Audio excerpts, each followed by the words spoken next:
Are you dealing with the atl70 Library DLL error blocking your work?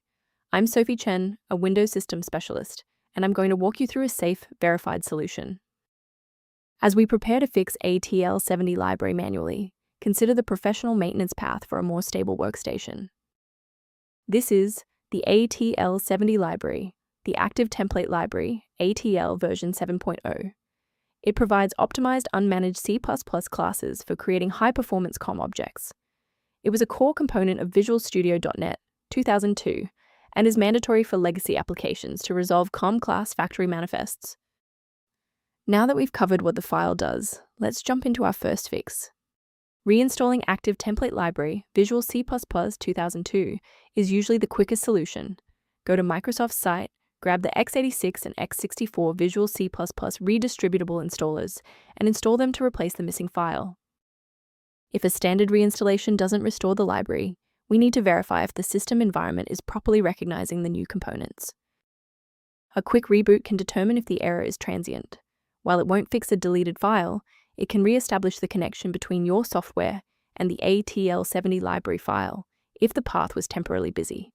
Make sure to save your spot by bookmarking this video or hit the like button before you restart so you don't have to search for it again. If a quick restart didn't do the trick, it's time to look deeper into the system configuration. If you need to pause the video to find your settings menu, I'll be right here. If you're still seeing that runtime message post-restart, it's time to reinstall the shared library components. First, go to Control Panel, then select Programs and Features. Second, find every Microsoft Visual C++ Redistributable 2005 through 2022. Third, right-click each and select Change, then select Repair. If that fails, download the latest all-in-one VC++ Redistributable package from Microsoft's website. Please note that for DLL files with numbers, the number tells you which version to repair. For example, 120 equals 2013. Before you proceed, let's touch on the essential safety standards for handling shared library files. Installing an unverified version of atl70 Library DLL is one of the most common ways to accidentally bypass your system's built-in security firewall.